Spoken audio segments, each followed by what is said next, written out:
What's up, people? I am back for another video. I am doing two videos today because I'm doing the video I was supposed to do on Friday.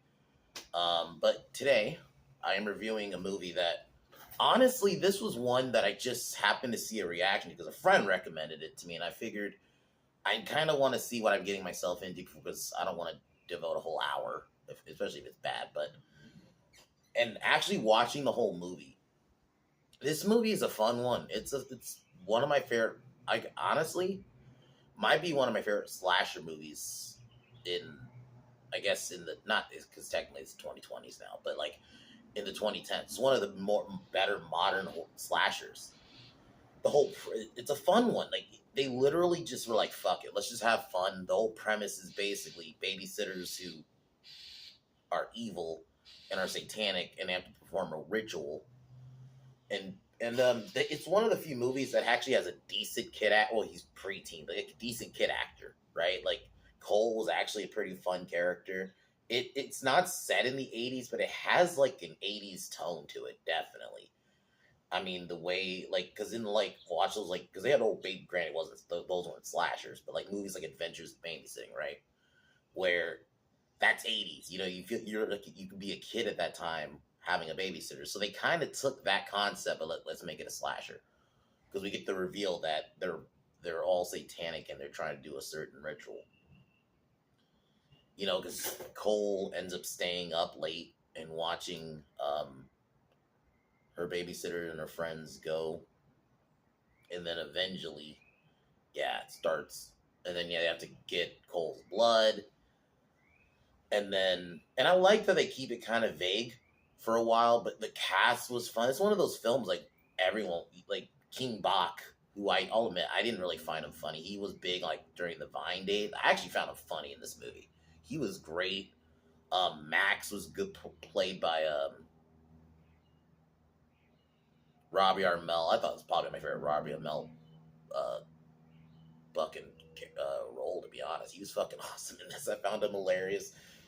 Easily um, fucking Bella Thorne's best role. She's the popular mean girl who she ends up getting, because there's a scene she gets shot in the tit. Like, this is one of those, they don't hold back on the violence. Like, and I'm gonna put it in the thumbnail. The first kill, dude gets like stabbed in the head with two fucking like hunting knives. It was brutal. Like, they don't hold back on the blood, but yeah, she gets shot in the tit, and she just gets mad about, like, it's a genuinely funny movie. Like, this is one of those I'd recommend. Like, it was hilarious. Like, but it was the right kind of hilarious, the right kind of, amount of dark humor. The gore alone, they don't, like I said, they don't hold back. Like, the fucking King Bach's character, he gets like thrown off, like he falls off like the railing and then gets impaled with like it's like a trophy that's like really sharp looking, right? Like, they don't hold back, man. They they go all in on the violence. So like, I can just, and like, it's one of those movies where you can put yourself in Cole's shoes. So I definitely recommend it. It's only an hour and like not even a full on hour and a half. It's like an hour 25, something like that. It's great. I like when fucking the fact that like you get like the fucking some of the moments where there's like text, like when the guy first gets stabbed and you get Cole, because that's clearly Cole's in his guts in his head. What the fuck? So good. Um, but basically, yeah, Cole has to try to survive. That's really the movie. So, but yeah, man, I definitely recommend this one. It's an awesome one. They fun cast. Samara Weaving as the main villain. B, she was awesome. She was probably easily the best character. The whole movie. She clearly had fun with it. It is watching her in this, even though this is from like 2017. She should have been in more. I know she was in Ready or Not, which was decent, but and then she was in Scream 6 for like 5 seconds. Like, she should have been in more because I genuinely think she's a good actress. She played evil well. Well, because initially you think she's just this cool badass chick, and then yeah, you get the reveal, and yeah. But I figured I wanted to start doing something new, and I saw it. I'm like, yeah, I have to review this. So I'll be doing the second one on Friday, or I'll definitely try to do it on Friday this week, unlike last week. Um, so I'll be doing that one later tonight. I will be listing my favorite 11 favorite movies from 1987. I can't wait for that one. I'm gonna have fun with that because this one's there was some unfortunately I left out, but I had to. There's a lot of in there because 1987, like I mentioned, is a big year in the 80s for me in terms of the amount of movies that came out. 84 is like up there too, but 87, like all in one year, like Full Metal Jacket, RoboCop, Predator, like all in one year. Nightmare on Elm Street, Dream Warriors, like all in one year, and all so different. That's the different. That's the other thing. The amount of variety. So anyway, I'll go in that later, but but overall, let's oh, I guess before I get started, out of 10, I give this movie maybe a 9, 8.8, either 8.5 or a 9. I'm kind of flickering between those two because it's a genuinely well made movie, good cinematography. Um, it was just a simple premise. Like I really like it. So, and even like Cole's parents are fucking funny. Like I even have fun with Cole's parents. So yeah, and the soundtrack. There's a moment where Cole literally runs a car into a house because he has to kill B, right? Fucking We Are the Champions starts playing. It's fucking great. Like the soundtrack's great. So, and even like just the regular score is fine. So, anyway, let's get started.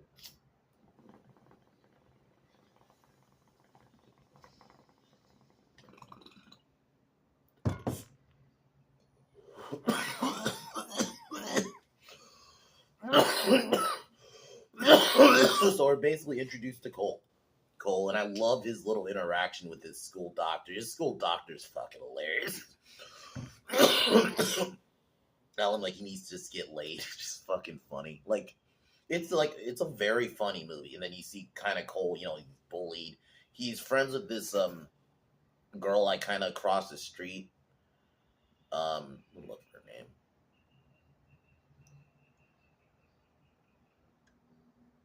Oh, yeah, Melanie. She's like, and that's the thing. It does have like that's why I feel like it's an ode to the '80s, definitely. Because even like some of the music, the way it's shot, it's in this like big kind of suburb, like a lot of '80s movies are. Granted, he doesn't have a group of friends because he's picked on by like this bully, and this is where we meet B, who you could tell she has like an edge about her, but she's Cole's friend.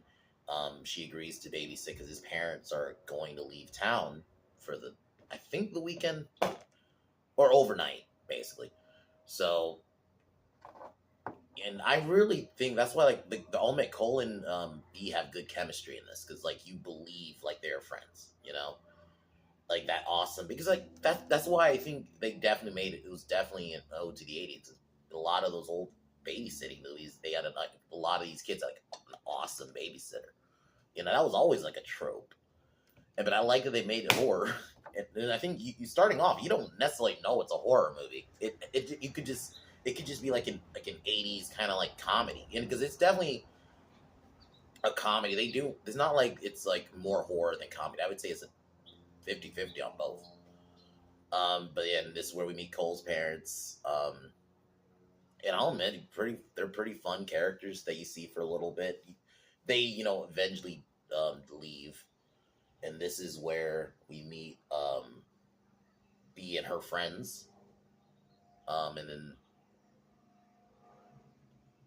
um, and I love the scenes where they're just like connecting, and they're clearly into like the same type of stuff. They even mention like characters like Ripley and stuff. It's Cole's in like sci-fi.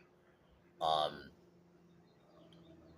and they're even reenacting a scene from a kung fu movie, which is fun. I thought that was funny. Like they really did that trope well. But yeah, then they put Cody to bed. I guess backtracking a little bit. There was a scene where Cole's talking with Melanie, and Melanie mentions that when babysitters put the kids to bed, that they do like basically sex stuff. So Cole decides he's gonna stay up late, and this is where B we meet her friends Allison, John. I think that's King Bach's character. and Sonya, and this is where we meet Samuel, and they even get like name credits. I like how they did that. Like they really did a good job just with like on the technical aspect of this movie. But they play like spin the bottle, Sonya and B hook kiss, which I'll admit was kind of hot, and then Samuel gets picked, and this is where B comes up to him, kisses him, acts all seduction, and then she ends up stabbing him in the head. And this is where Cole just watching, and then it just switches to like text comes up on the screen. What the fuck? That is my favorite part of the movie. I'm not gonna lie, that I was dead at that. And they end up taking his blood, and this is basically, and we get the reveal of they're in a cult, a satanic cult, and then basically Cole runs up the stairs, calls the police, but then he ends up hearing them coming up the stairs, so he pretends to be asleep. They end up taking his blood for a reason, because they basically mentioned that they drugged him, right? So this is then where Cole tries to leave, but B ends up catching him, and then the scene where he's tied up. This is another scene I found hilarious, because they're trying to question Cole, like how much do you know and all that, and Cole's trying to break out, like he has a little pocket knife and he's trying to like cut his way out, and fucking Allison's like, we know we can see you in the fucking mirror, right? And he's still trying to break out, it's a very funny movie. Like I'm not gonna lie, I found myself laughing like well, I didn't think this would be that good. I thought I was probably gonna be like, oh, this is an okay movie, but no, this was a fun one. Fucking Cole's first question: why is Max shirtless? And I love it. Like all the characters were great. So the cops end up showing up, and B's reaction's great when she was like, "Why are the cops here, Cole?" And she's saying it like all aggressive, and the cops show up. Max ends up killing the cops. Pretty brutal. Like fucking throws like either like a fire poker or something like that in like the cop's eye. It's like, and then the other cop gets his throat slit. Then they hide the bodies. Oh, this is where, because the cop, I think the one who got his throat slit, ends up accidentally shooting Allison in the tit. And then this is where Cole manages to escape.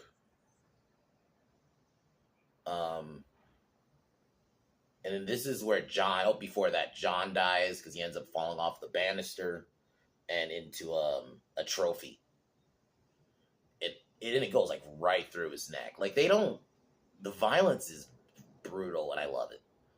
And it's brutal in a funny way, but it's funny in a way that's not cringe. Like I think that's the thing. Like the way it's kind of nice to watch. Some granted is from like 2017, so it's not necessarily a new movie, right?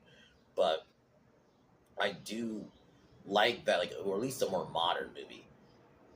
Man, it has balanced humor that can actually do genuinely funny stuff, not just, we're gonna do like reference or MCU kind of type of humor, which is like what we'll get a lot. So I'm happy that the humor in this was genuinely funny.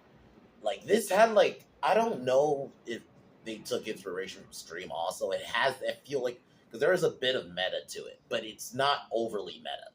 So I think they did a good job with the balance. So yeah, Cole manages to escape, hides in the crawl space, because there's spiders in there, which is mentioned earlier, which I love when movies have callbacks. Like that's the thing, like when there's something that's mentioned early and you call back to it later, that's good writing to me.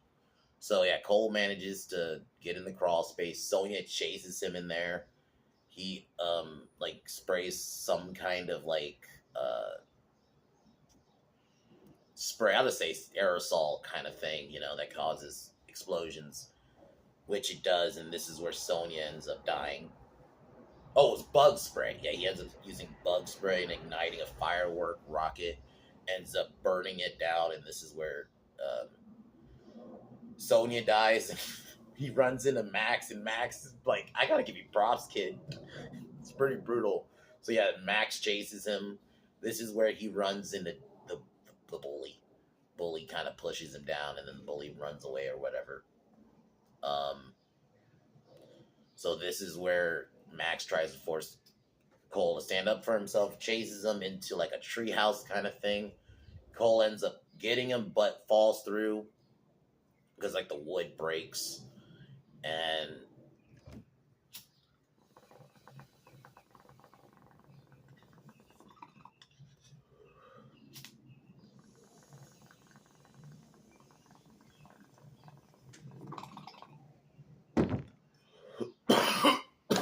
so Cole ends up basically falling in it with a rope. He falls into the rope swing and hangs himself, but it does it to a point where his like part of his spine kind of pops out. It's brutal. So like then Cole runs into the house. This is where um I think he then runs into Melanie, asks her to call the police. Then B kind of like you have a little scene where they have to hide from B who's walking through the house. Cole gets back to his house. This is where Allison attacks him, and she's like beating the shit out of him. And then when Cole hits her once, she pulls the gender card, and then she goes on about how it's hard because she has one tit. So B ends up killing Allison. Pretty like she gets like boom like because B has like a shotgun, ends up shooting her, and then and this is basically where um, she explains what they're doing. In that they have to get basically a virgin.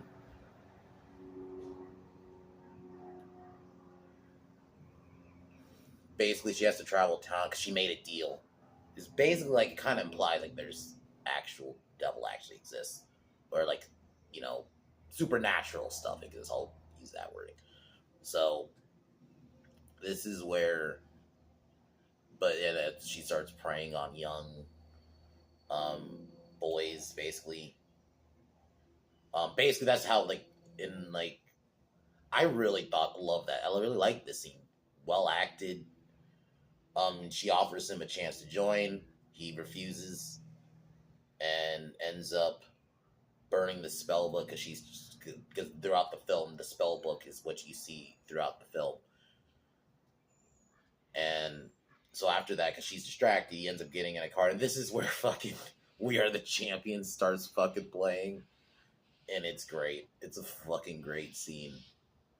Runs, drives through the house, impales her, uh, impales her, um, and they have kind of like a nice little last farewell to each other before she dies. And then Cole's parents come home. The town's kind of looking on, and then we get the reveal that B's actually still alive. So, but overall, I genuinely like this movie. This was well made. I like the horror. I like that the horror was kind of built up though. You don't necessarily know like starting off it's a slasher because it could just easily just be a comedy from the beginning, and then you get that reveal, and it's great. And I like that they don't necessarily go into details. They get into a little bit of it throughout, like especially when the killers themselves are discussing it with each other. But I don't need for me. I don't always need a whole like backstory. Just kind of get okay, this is happening, and that's it. The cinematography is great. You have fun characters. My favorite Robbie and Mel character easily. I fucking love him as Max. Cole, one of the few decent kid actors. Like he was pretty good. Like he was believable. Like you believed him in that role. Samara Weaving was awesome. She's my favorite character in the whole movie. Even King Bach, they made him tolerable. Like he was genuinely funny in this movie. Like when the cops show up, Black Lives Matter. And it wasn't like done in a way where it's like clearly pushing that shit. It was actually a genuine joke. That's like, oh, okay. One of the like this is like, and this is from 2017. It's like it shows you can still do good stuff, and um, I love the tone. The soundtrack in general was fun, very violent and awesome violence, and it wasn't just done for like violence sake like some horror movies are, like, oh, we're just gonna have violence for the sake of it, which I'm not against all the time, but there are times when it's just obvious. And this one, it was just the violence felt right. And then also, like I said, good characters. So really, that's all I can say about it. The more I'm talking about it, I'm gonna give it a 9. I genuinely like this one. I'm definitely gonna watch this one again for sure. Maybe like Halloween, even though it's not necessarily a Halloween movie. I would definitely watch this around that time. It's well made. I'm just happy that there was a, granted, it's 2017, so it's not brand new, but like a newer horror movie that has a slasher feel to it. So we'll see how the sequel is. I hear the sequel isn't as good. Like it's very much more over the top. We'll see. I'm watching that one on Friday. It's also on Netflix, so I'll be doing that one. So other than that, let's see my favorite films from 1987 later tonight. And yeah, that's really all I got planned today. So cheers, and I'm gonna peace out.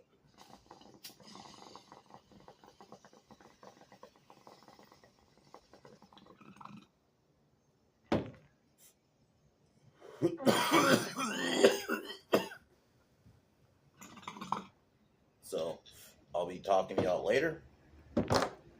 Peace.